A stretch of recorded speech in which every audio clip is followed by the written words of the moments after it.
महाराष्ट्र प्रदेश Congress committee के अध्यक्ष, महाराष्ट्र प्रदेश Congress committee के अध्यक्ष नाना पटोले जी, CLP leader बाला साहब तोराट जी, upper house के leader Bunty Patel जी, कार्यकारिणी अध्यक्ष आरिफ नसीम खान जी, अनिल पटेल जी, संसद कल्याण काले जी, राजेश राठौर जी, नाना गावंडे जी, डॉक्टर वजाद मिश्रा जी और पत्रकार बंधुओं, महाराष्ट्र के प्रदेश कांग्रेस कमेटी के द्वारा हर रेवेन्यू डिस्ट्रिक्ट में कांग्रेस कार्यकर्ताओं से बातचीत करने के लिए हमने एक प्रोग्राम के आयोजित किया था। आपको याद है कि हमने पहले लातूर से शुरू किया, कल नांदेड़ है, आज औरंगाबाद में। इसमें एक जरूर मैं बताना चाहता हूं, महाराष्ट्र की सरकार किसान विरोधी सरकार है। किसानों के समस्याओं को हल करने के लिए कोई काम नहीं कर रहे हैं। हमने हमारे कार्यकर्ताओं से बात करने के बाद एक बात मुझे समझ गया, सबसे ज्यादा किसानों की आत्महत्या मराठवाड़ा में हुआ है। खास तौर से बीड डिस्ट्रिक्ट में सबसे ज्यादा आत्महत्या हुआ है। 977 फार्मर्स आत्महत्या की है। एग्रीकल्चर मिनिस्टर बीड से हैं। एग्रीकल्चर मिनिस्टर के जिले में सबसे ज्यादा किसानों की आत्महत्या हुई है। गन्ना किसान हो, कॉटन किसान हो, सोयाबीन किसान हो, उनको उनके समस्याओं को हल करने के लिए सरकार ने कोई काम नहीं किया। इसलिए मैं बोल रहा हूं कि सरकार, मौजूदा सरकार किसान विरोधी सरकार है।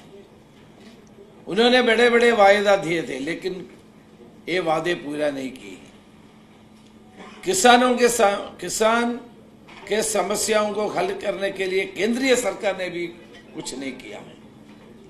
नरेंद्र मोदी ने 3 लेजिस्लेशन लाया था पार्लियामेंट में। किसानों के आंदोलन की वजह से तीनों को वापस करना पड़ा। अभी भी किसानों की मोर्चा होते जा रहे हैं।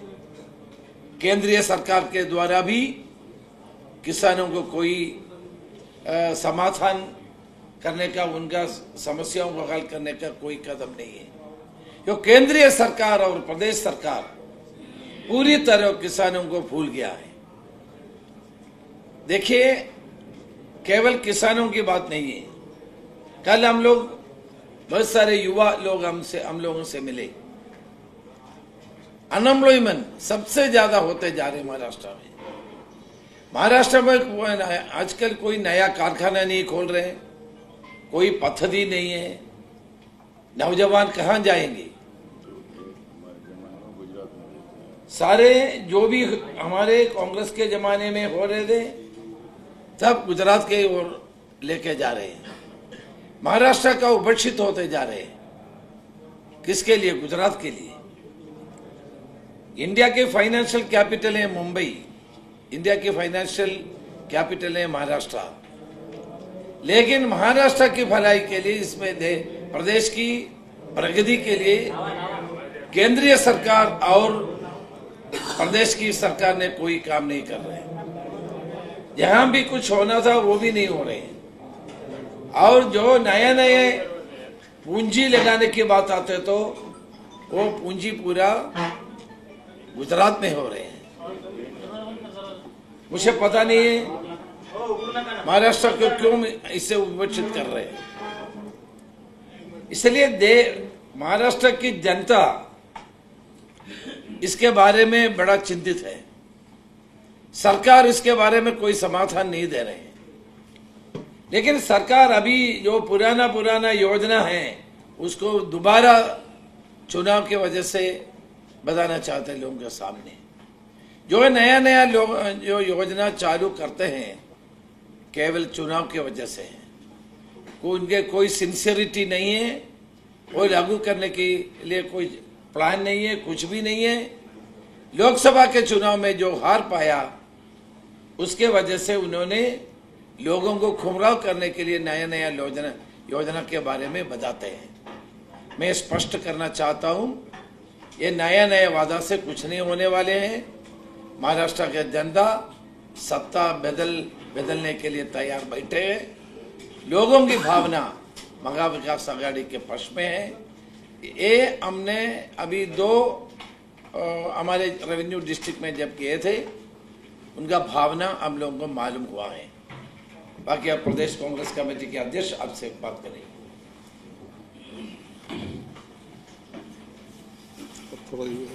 सर्वप्रथम मी लोकसभेच्या निवडणुकीच्या नंतर आणि एकदा ज्यावेळेस दुष्काळ आपल्या परिस्थिती निर्माण झाली होती आणि आपल्या इथल्या मोसंबीच्या बागा, डाळिंबाच्या बागा या सगळ्या उद्ध्वस्त झालेल्या होत्या। त्या काळात आपली भेट झाली होती। पण आता एका मोठ्या काळाच्या नंतर आपण भेटतोय, म्हणून सुरुवातीलाच आपलं मनापासून स्वागत। महाराष्ट्र सरकार हे संपूर्ण नापास झालेलं सरकार आहे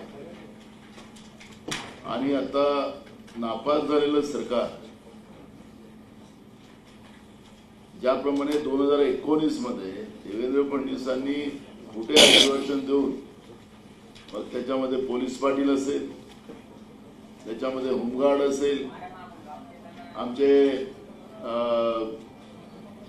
शिक्षकांचे त्यांना कायम अनुदानित शाळांना कायम विना अनुदानित शाळांना अनुदानित करण्याचा विषय असेल, शिक्षकांना जुनी पेन्शनचा इश्यू असेल, असे अनेक प्रश्न घेऊन 2019 मध्ये कॅबिनेटमध्ये खोट्या पद्धतीनं कॅबिनेटमध्ये दाखवून की आम्ही तुम्हाला मदत करतोय अशा पद्धतीचं चित्र त्यांनी निर्माण केलेलं होतं आणि त्या आधारावर 2019 मध्ये या महायुतीने मतदान घेतलेलं होतं। आमचं जेव्हा सरकार आलं त्या सरकारमध्ये जेव्हा पोलीस पाटलांच्या त्यांच्या मानधनाचा प्रश्न असेल, होमगार्डांच्या मानधनाचा प्रश्न असेल, शिक्षकांचे प्रश्न असतील, या सगळ्या प्रश्नावर सरकारने कुठलंही बजेट प्रोविजन न करता त्यांनी कॅबिनेटमध्ये सुद्धा खोटं बोलण्याचं पाप या फडणवीसच्या सरकारने आणि आताच्या महायुतीच्या सरकारने त्या काळात केलेलं होतं। आता त्यांना जे काही सर्वे येत आहे त्या सर्वेच्या माध्यमातून एक गोष्ट स्पष्ट होत आहे की महाराष्ट्रातलं महायुतीचं सरकार 100 आकड्याच्या खाली, 100 आकडा पण पार करणार नाही, त्याच्या खाली येण्याची स्थिती आता निर्माण झालेली आहे आणि त्या भीतीपोटी पुन्हा 1 महिना निवडणुका वाढवून या पद्धतीचे काही खोटे कॅबिनेटमध्ये काही निर्णय करता येतील का, हा एक अयशस्वी प्रयत्न महायुतीचं सरकार महाराष्ट्रामध्ये करू इच्छिते आहे अशा पद्धतीची माहिती आमच्याजवळ आहे। म्हणजे वेळेवर निवडणुका होण्यापेक्षा मग तिला पुन्हा 1 महिना भेटला तर मग पुन्हा काहीतरी खोटं कर्जमाफी करतील शेतकऱ्यांची। सरकारच्या तिजोरीत आज 1 पैसा नाही, 10 लाख कोटीचं कर्ज ऑलरेडी महाराष्ट्राच्या जनतेवर यांनी लादून ठेवलेलं आहे। कर्जरूपी डोंगर एवढा मोठा आहे की आज जन्माला आलेला बाळाला सुद्धा 70,000 रुपये त्याच्यावर कर्ज त्याच्या अंगावर राहील अशी परिस्थिती आज आहे। केंद्र सरकार वेगळे कर्ज करते, राज्य सरकार मोठ्या प्रमाणात कर्ज करते आणि या सगळ्या परिस्थितीमध्ये जनतेवर कर्ज लादून एक महागाई जी मोठ्या प्रमाणात निर्माण केलेली आहे त्या महागाईच्या आगीमध्ये जनता जळते आहे हे आपल्याला स्पष्ट कळत आहे। आता हे कर्ज कशासाठी घेतात त्याचं एक सगळ्यात उत्तम उदाहरण समृद्धी मार्ग हा सगळ्यात उत्तम उदाहरण आपल्या बाजूचं आहे म्हणून त्याच्यावरच बोलतो। आता त्याच्यामध्ये जवळपास 1 लाख कोटीच्या वरचं कर्ज आणि अजूनही कर्ज घेणं काम चालूच आहे, कारण की याचं सापासारखं लांब करण्याचं काम यांचं सुरू आहे। समृद्धी कोणाची झाली, मी काल पण बोललो आज पण बोलतो की समृद्धी खऱ्या अर्थानं सत्तेमध्ये बसलेल्या नेत्यांची समृद्धी झाली, पण जनतेला या समृद्धी मार्गावरून अनेक लोकांना जीव गमवावा लागला, अनेक लोकांना त्या ठिकाणी आजही हॉस्पिटलमध्ये अपंगत्वाचा सहारा घेऊन लोक जगतात असं चित्र आज आपण समृद्धी मार्गावर पाहतोय. भ्रष्टाचाराचं प्रमाण एवढं आहे की या रस्त्याचं जी काही कॅपॅसिटी होती, म्हणजे त्याला किती वर्ष तो रस्ता एकदम सुरक्षित राहील, त्याला यांनी 20 वर्ष सांगितलं. पण आम्हाला जेव्हा रिपोर्ट सांगितली की याला मिनिमम 40 वर्ष या रस्त्याला काही होणार नाही, अशा पद्धतीची भूमिका आम्हाला मांडली गेलेली होती. आज आपण पाहतोय की त्या समृद्धी मार्गाला तडे गेलेले आहेत. आम्ही सांगितलं की या समृद्धी मार्गामध्ये भ्रष्टाचार आहे, पण त्यावेळेस कोणी ऐकायला तयार नव्हतं. आज लोकांचा जीव जातोय तिथं समृद्धी मार्गावर मोठ्या प्रमाणात तळे पडलेले आहेत. अशा पद्धतीचं कर्ज घेऊन आम्ही विकास करतो हे दाखवण्याचा एक अयशस्वी प्रयत्न त्या ठिकाणी केला जातो. आता एक शक्ती मार्ग नागपूर ते गोवा करण्याचा त्यांचं काम सुरू आहे. काल नांदेडमध्ये सुद्धा नव्हे तर आमचे लोकसभेचे खासदार छत्रपती शाहू महाराजांनी सुद्धा त्याचा विरोध केला. कोल्हापूरमध्ये आमचे विधान परिषदेचे पक्षनेते बंटी पाटलांनी आणि शाहू महाराजांनी तिथं मोठं आंदोलन केलं कोल्हापूरला. आणि नांदेडमध्ये सुद्धा त्या पद्धतीच्या आंदोलनाची प्रक्रिया सुरू आहे. जिथं जिथं शेतकऱ्यांच्या बागायत जमिनी उद्ध्वस्त करून या पद्धतीनं भ्रष्टाचाराच्या माध्यमातून आपल्याला पैसा कसा मिळेल याच्यावरचा त्यांचा प्रयत्न होतो आहे. या रस्त्यांच्या याच्यामध्ये एवढा मोठा भ्रष्टाचार आहे की जो रस्ता समजा 1 कोटीमध्ये होत असेल तर त्या रस्त्याची सरळ किंमतच 15 कोटी रुपये करतात. इतका फरक असतो त्याच्यामध्ये. मी अंदाजीने तुम्हाला सांगितलं म्हणजे किती मोठं कमिशन. म्हणजे आता तर हे 3 तोंडाचं जे सरकार महाराष्ट्रात आहे, तर कालपर्यंत आम्ही JCPच ऐकत होतो, आता हे पोकलांड घेऊन तिकडे निघतात आणि राज्याच्या तिजोरीला कसं लुटता येईल आणि जनतेला कसं कर्जामध्ये डुबवता येईल, या तिघही 3 तोंडांच्या सरकारचं आपल्याला चित्र पाहायला मिळते आहे. आणि म्हणून असं हे लुटारू सरकार जे शेतकरी विरोधी, जसं आता आमचे नेते चंद्रकांत साहेबांनी सांगितलं की महाराष्ट्रातलं सरकार हे शेतकरी विरोधी सरकार, तरुणांच्या विरोधातलं सरकार आहे, हे महिला विरोधी सरकार आहे. महाराष्ट्रामध्ये लाखो महिला आज बेपत्ता आहे. आम्ही विधानसभेमध्ये विरोधी पक्ष म्हणून आम्ही सगळ्या आमच्या काँग्रेस पक्षाच्या आमदारांनी अनेकदा हा प्रश्न विचारला, पण राज्याचा गृहमंत्री म्हणता आम्हाला माहितच नाही. हो सांगा ना, तुम्ही लाडकी बहीण आणली ना लोकसभेत हारल्यानंतर, आता बहीण आठवली, पण मूळ प्रश्न आहे योजना ह्या खऱ्या तर काँग्रेसनीच आणायचा काँग्रेसनी प्रयत्न सुरू केलेला होता.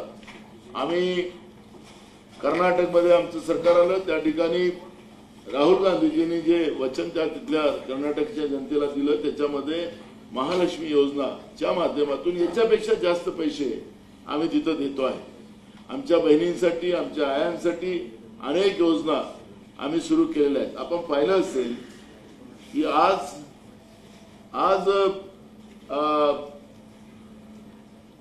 या योजनेमध्ये, कारण की आमच्या ज्या 5 गॅरंटी आम्ही दिलेल्या होत्या, त्या 5 गॅरंटी आणि 25 मुद्दे होते, त्याच्यातले मुद्दे हे लोक चोरून आपली शाख वाचवण्याचा प्रयत्न करायला निघालेले आहेत. हे मनापासून कोणीच करत नाही. उद्धव ठाकरे साहेबांनी यांनी राज्याचे उपमुख्यमंत्री अजित पवार साहेबांनी याच्यामध्ये जाहीरपणे सांगितलं की तुम्ही बटन दाबली नाही आम्हाला तर आम्ही ही योजना बंद होऊन जाईल. म्हणजे त्यांचं जे वोटात होतं ते वोटात आलेलं आहे. स्वार्थासाठी आणि खुर्ची लाडकी ही योजना ते राबवत आहेत या लाडकी बहीणच्या माध्यमातून. आम्ही तुम्हाला सांगतो की आमचं सरकार महाराष्ट्रामध्ये बिलकुल येणार, हे काळ्या दगडावरची पांढरी रेषा आहे आणि त्या माध्यमातून ही जी आहे योजना, या योजनेला याच्यापेक्षा जास्त पैसे देऊन आम्ही ही योजना पुढे नेण्याचा संकल्प आमचा आहे. हे आमच्याच योजना आहेत. त्याच्यामुळे जसं निराधार योजना आहे, आपल्याला माहितीसाठी सांगतो हे काय जॅमलिंग करतात ते आपल्या माध्यमातून गेलं पाहिजे. जसं निराधारची योजना आहे, त्या निराधारच्या योजनामध्ये 1200 रुपये आम्ही देतो. त्या 1200च्या म्हणजे त्याच्यामध्ये 1200 आणि मग त्याला 800 असं करून ते 2000 करणार. समजलं का तुम्हाला? त्याचं तुम्ही GR वाचून घ्या. आता ही निराधार योजना ही काँग्रेसचीच आहे, काही यायची तर नाही आहे. यांना एवढं निराधारांच्या बद्दल किंवा गरीब महिलांबद्दलची काळजी असते तर यांनी मोदीजींनी चालवली असते ना देशामध्ये योजना. 9 महिन्यापासून पैसे मिळाले नाही निराधार योजनेचे. आता ही योजना ते जे त्यांचा चालू आहे की 2000 रुपये द्यायचं राखीच्या दिवशी, त्याचा मागचा उद्देश सगळे जोडदार 2000 नाही 1500, म्हणजे 1500 रुपये हे जे देतील तर 1200 रुपये ते निराधार योजनेचे आणि 300 रुपये त्याला जोडते, म्हणजे झाली योजना 1500ची लाडक्या बहिणीच्या खात्यात पोहोचले. निराधार योजना वेगळी, ती योजनेचं क्रायटेरिया वेगळं आहे. पण इथं आमच्या भगिनींना मदत करण्याच्या दृष्टिकोनातून असा क्रायटेरिया टाकून हे लोक त्या ठिकाणी जामलिंग करतात, लोकांची दिशाभूल करतात असं चित्र आहे.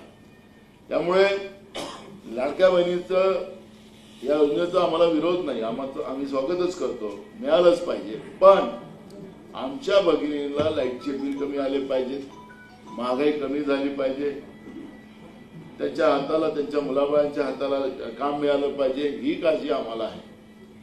आज लाईटचं बिल त्यांनी किती युनिट वाढवले आपणही त्याचं सगळे भोगत असाल. आज तिथं 2 लाईट असेल, त्याच्या घरी 1 पंखा असेल, त्याला सरळ आता 3-3, 4-4 हजाराचं बिल आलेलं आहे. एवढ्या पद्धतीनं त्याला महागाई वाढवली. म्हणजे एकीकडे 1500 रुपये द्यायचे आणि एकीकडे त्यांच्या हातून लाईटच्या बिलाच्या माध्यमातून आणि महागाईच्या माध्यमातून त्यांच्या खिशातून पैसे काढायचे. हे जे राज्याचं सरकार कृत्य करत आहे आणि त्याच्यामुळे आमच्या भगिनींना सुद्धा हे लक्षात आलेलं आहे, आमच्या बहिणींना सुद्धा हे लक्षात आलेलं आहे की हे सरकार फक्त निवडणुकीसाठी आम्हाला या पद्धतीच्या योजना पुढे आणून आमची दिशाभूल करताय, हे सुद्धा लाडक्या बहिणींना कळलेलं आहे. आपण सांगतो की आता पोलीस भरती चालली, आम्ही सरकारला सांगितलं की पावसाळ्यामध्ये पोलीस भरती करू नका. त्यांना मागं पण सांगितलं, जेव्हा नागपूरचं अधिवेशन होतं त्यावेळेस आम्ही सांगितलं की जेवढ्या काही या पद्धतीच्या फिजिकल आपण नोकरी ज्या भरतो, पदं भरतो, त्याला त्याचा एक काळ ठरवला पाहिजे. पण यांनी जाणून बुजून पावसाळ्यामध्ये ह्या ठेवलेल्या आहेत. आता या ग्रामीण भागाच्या मुली आणि मुलं जेव्हा पोलीस भरतीला येतात, आता मुंबईमध्ये मी पाहिलं परवा, मुंबईमध्ये आमच्या मुली, आमचे ते मुलं, त्यांचे गार्जियन त्या रस्त्याच्या कडेला झोपतात, पाऊस येतं, कुठं बस स्टँडला झोपतात, कुठं रेल्वे स्टेशनवर झोपतात, राहायला व्यवस्था नाही. सरकारने त्या पद्धतीच्या व्यवस्था केल्या नाही. म्हणजे एकीकडे आम्हाला विधानसभेमध्ये आम्ही जेव्हा त्यांना प्रश्न विचारले होते की आम्ही ही व्यवस्था करू अशा पद्धतीचं त्यांनी सांगितलं होतं, पण कुठेही व्यवस्था त्या पद्धतीची केली नाही. ते आपण सगळे चित्र पाहताय, आम्ही काही आरोप नाही करत, ही वस्तुस्थिती आपल्याला म्हणतोय. आणि म्हणून हे म्हणजे भ्रष्ट आणि मतिमंद सरकार, याला या सरकारचं आपल्याला मतिमंद सरकार म्हणता येईल या सरकारला, की यांना जनतेची काळजी नसलेलं सरकार, आपल्या स्वतःच्या स्वार्थासाठी काही पण करायला निघालेलं हे सरकार, या सरकारचं कृत्य आपल्याला सगळ्यांना पाहायला मिळतं. आणि म्हणून महाराष्ट्रामध्ये सगळीकडे एक वातावरण आहे. काल आम्ही नांदेडमध्ये होतो, नांदेडमध्ये आपण पाहिलं की एकट्या नांदेड जिल्ह्यामध्ये काँग्रेस पक्षाकडे तिकीट मागण्यासाठी 1000च्या वर उमेदवारांनी आमच्याकडे अर्ज केलेला आहे. एकट्या नांदेड जिल्ह्यात 1000च्या वर. म्हणजे तुम्हाला सांगायचं तात्पर्य असं की काँग्रेसच या महाराष्ट्रामध्ये, मी नांदेडचं मुद्दा सांगितलं, महाराष्ट्रामध्ये तर जास्त आहे, पण मी तुम्हाला सांगितलं की नांदेडमध्ये काल आपले जेव्हा 24 फरवरीला महान नेते निघून गेले, त्यावेळेस आपणच सगळेजण सांगत होता की आता मराठवाड्यात काहीच राहणार नाही. पण मराठवाड्याच्या जनतेनं, जे काँग्रेस विचाराची जनता आहे, त्यांनी सामान्य कार्यकर्त्यांना आमच्या या मराठवाड्यामध्ये 3च्या 3 जागेमध्ये खासदार बनवलं. म्हणून मराठवाड्याच्या जनतेचं मी प्रदेश काँग्रेसचा अध्यक्ष म्हणून आभारी मानतो. या पद्धतीची नेत्यांची नाही, तर इथं जनतेची मागणी आहे की काँग्रेसच मराठवाड्याला पुढे नेऊ शकतं, महाविकास आघाडी सरकारच हे मराठवाड्याला पुढे नेऊ शकतं. अशा पद्धतीची भावना मराठवाड्यामध्ये आपल्याला पाहायला मिळते आहे. आणि त्याच्यामुळे भीतीच्या पोटी पुन्हा तुम्हाला सांगतो की हे सरकार निवडणुका 1 महिने पुढे ढकलण्याच्या काळजीमध्ये लागलेला आहे. आणि असं झालं तर जसं गेल्या 3 वर्षापासून स्थानिक स्वराज्य संस्थांच्या निवडणुका केल्या नाही, घटनात्मक ती व्यवस्था असताना सुद्धा दर 5 वर्षांनी निवडणुका झाल्या पाहिजे, पण आज स्थानिक स्वराज्य संस्थाच्या निवडणुका या गेल्या 3 वर्षापासून महाराष्ट्रात झाल्या नाही. त्याचं प्रमाण आपण पाहिलं, त्याचे परिणाम पाहिले की सरकार आणि प्रशासक आणि त्याच्यामुळे मोठ्या प्रमाणात भ्रष्टाचार आणि म्हणून पूर्ण शहरामध्ये असेल, ग्रामीण भागामध्ये असेल, डेंग्यूची साथ मोठ्या प्रमाणात आपण पाहायला मिळत आहे. रोगराई मोठ्या प्रमाणात पसरलेली आहे. प्रशासकाला घेणे देणं नाही, सरकारला कमिशन द्या असं ते काही परिस्थिती आहे. जो विकासाचा पैसा, जनतेच्या घामाचा पैसा त्या प्रत्येक ठिकाणी येतं, त्यालाही सुद्धा यांच्याजवळ त्याच्यातली लूट करण्याची यांची जी प्रथा आहे, त्यामुळे आता पुन्हा विधानसभा 1 महिना कसे ढकलता येईल त्याच्यावरचा प्रयत्न या सरकारचा चाललेला आहे. विचारा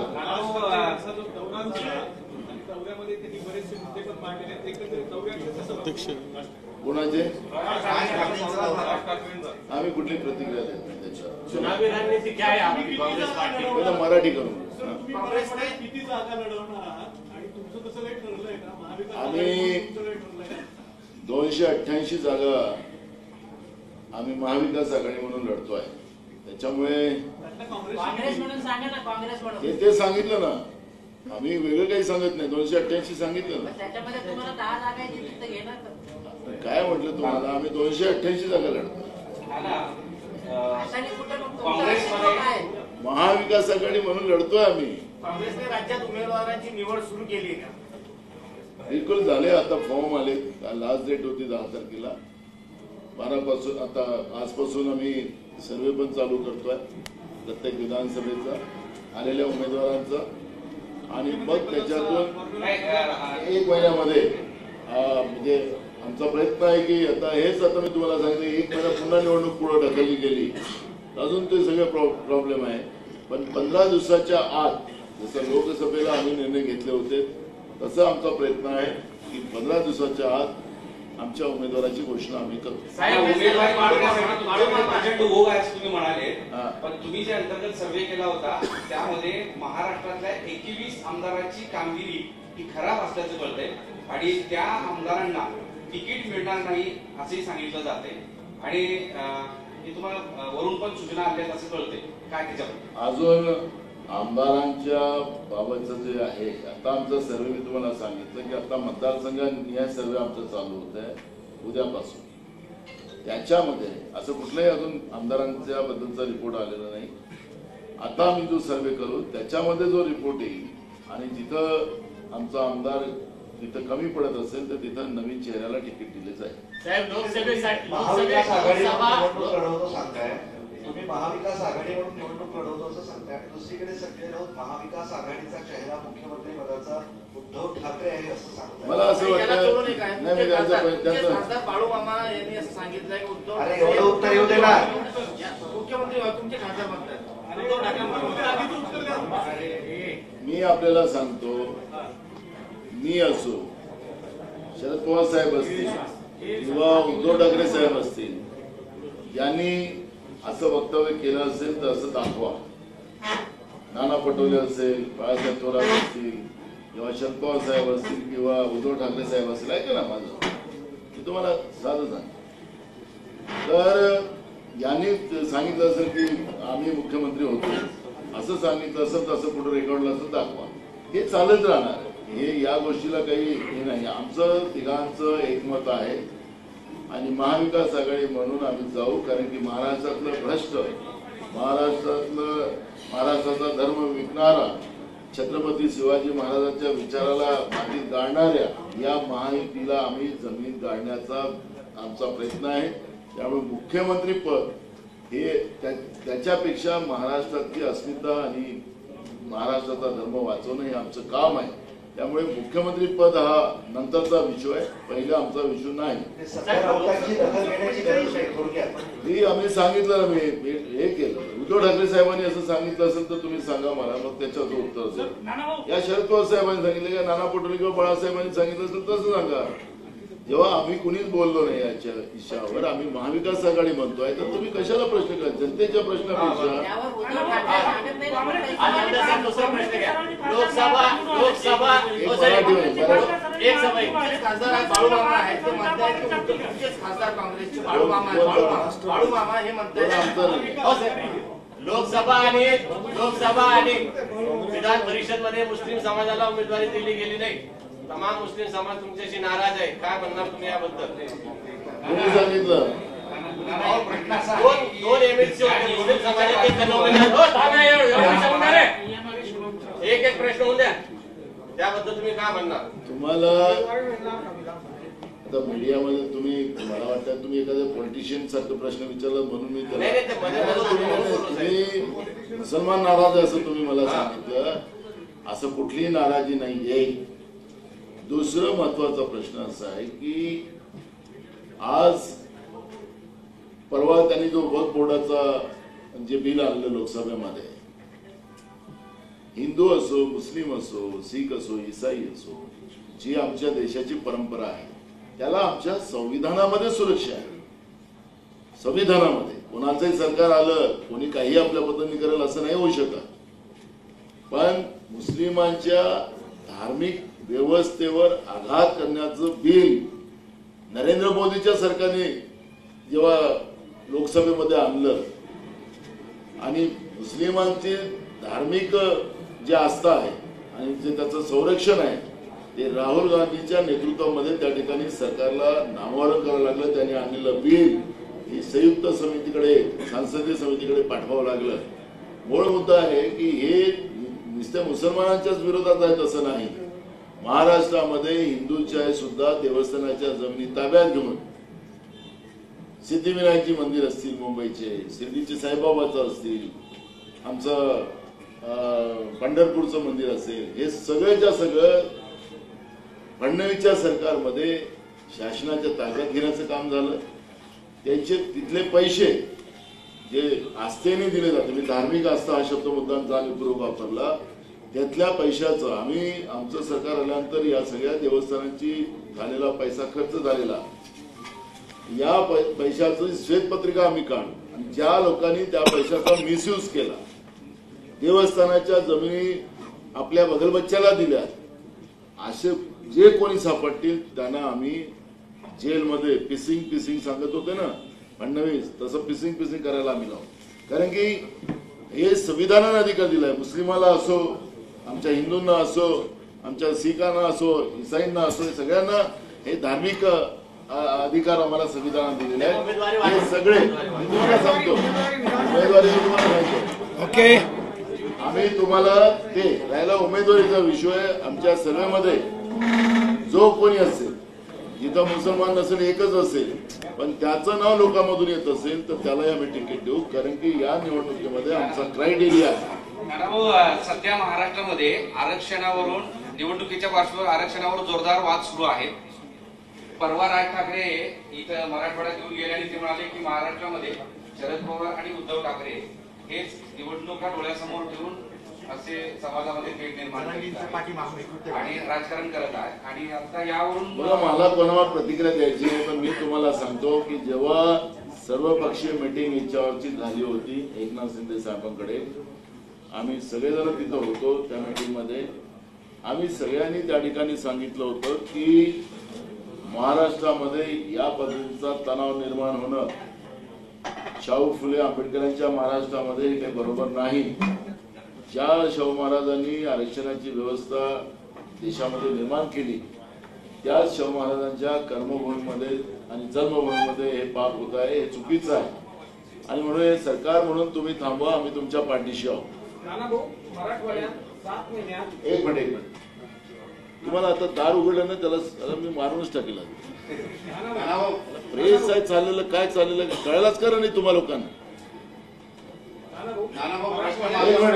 पूर्ण होत्या या महाराष्ट्रामध्ये तशा पद्धतीचं होणं हे चुकीचं आहे आणि आमची भूमिका त्यामध्ये प्रामाणिक आहे. आरक्षणाच्या बाबत आमचे नेते राहुल गांधीजींनी त्याच्यामध्ये सातत्यानं एक भूमिका मांडलेली आहे. या देशामध्ये सगळ्यांना न्याय मिळायचा असेल तर या देशामध्ये राष्ट्रीय जनगणना आर्थिक, सामाजिक आणि शैक्षणिक व्हावी ही भूमिका आदरणीय राहुल गांधीजींनी मांडलेली आहे. काँग्रेस पक्षाची ती भूमिका आहे. या भूमिकेच्या माध्यमातून आम्ही त्यामध्ये सगळ्यांना न्याय देण्याची भूमिका आमची आहे. पण हा जो महाराष्ट्रामध्ये उद्रेक निर्माण करण्याचं पाप हे फडणवीसाच्या सरकारपासून झालेलं आहे, हे तुम्हाला आम्हाला कोणालाही नाकारता येणार नाही. आणि त्याच्यामुळे हा जो वाद आहे, हा वाद आम्हाला महाराष्ट्रामध्ये घुसणावं नाही. आणि त्या दृष्टिकोनातून ही जी काही परिस्थिती आज महाराष्ट्रामध्ये निर्माण करून ठेवलेली आहे, फक्त भाजप आणि महायुतीच्या सरकारने निर्माण करून ठेवलेली आहे.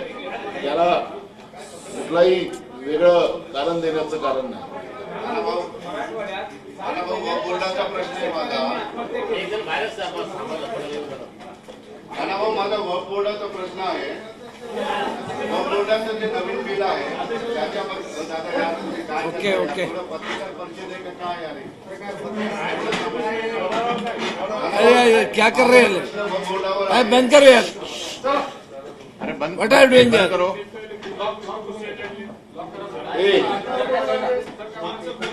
एक जण बाहेर राहा. तुम्ही नेता युवक काँग्रेस, तुम्ही एकदम बाहेर राहा. जगन्नाथ तुम्ही बाहेर थांबा.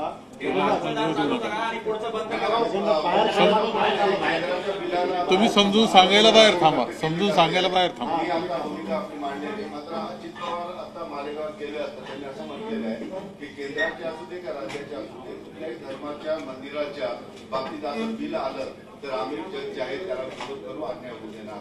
हे निवडणुकीच्या तोंडावरचं वक्तव्य वाटतं. तुम्हाला एक गोष्ट लक्षात घ्या, इथं तिघांना 3 कामं दिली फडणवीस साहेबांनी, म्हणजे या दोघांना. आखरी कोण कंट्रोलर आहे हे तर आपल्याला सगळ्यांना माहिती आहे. त्याच्यामुळे काम दिलेलं आहे. एक वेगळं काम करतो, एक वेगळं काम करतो. सगळ्यांना सांभाळा.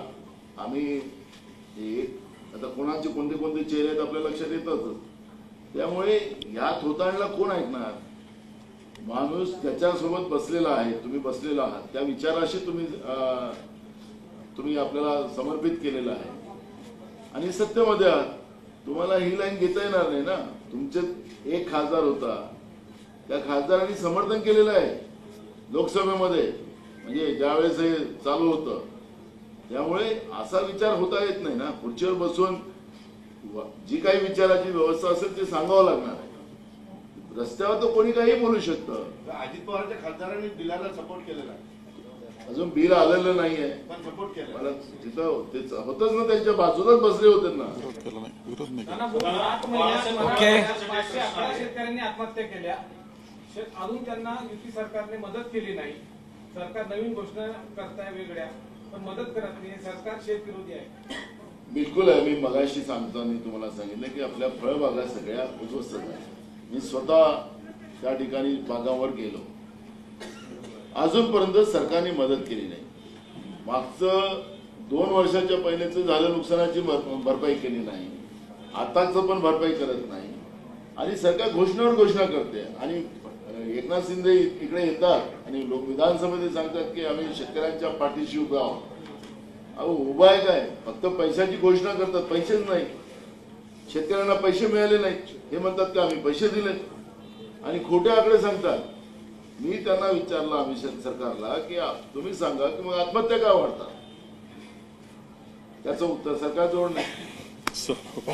अशा परिस्थितीमध्ये आपल्याला महाराष्ट्रातली सगळी जनता या सरकारच्या विरोधात उभी आहे. त्यांच्या विरोधात प्रचंड चीड आहे आणि त्याच्यामुळे निवडणुका पुढे ढकलण्याचा सरकारचा प्रयत्न सुरू झालेला आहे. थँक्यू. संगमनेरकडे एक बॅनर वाचण्यात आलं. त्या बॅनरवरती असं लिहिलं होतं की आता वारं सुटले जोरात, भावी मुख्यमंत्री बाळासाहेब थोरात.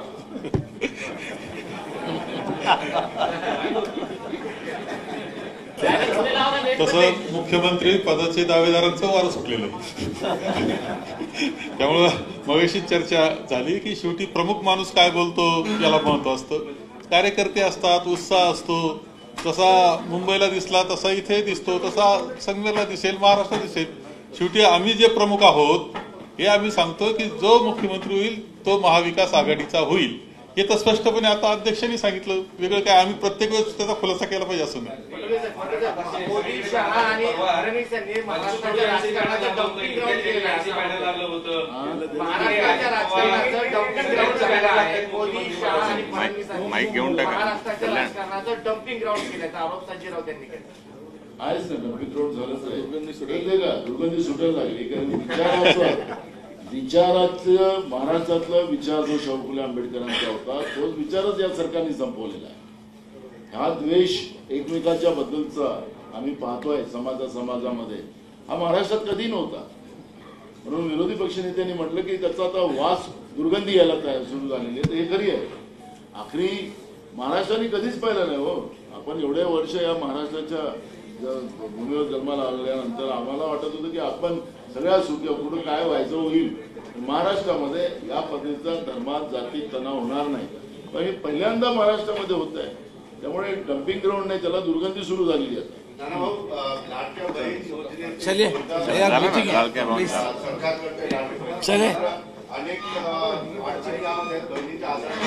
लास्ट क्वेश्चन एक बघा, ती योजना स्पष्टीकरण आहे की आमची बटन दाबली नाही ती योजना बंद. त्यामुळे त्या योजनेचं स्वरूप काय ते सगळ्यांना लक्षात आलं. थँक्यू.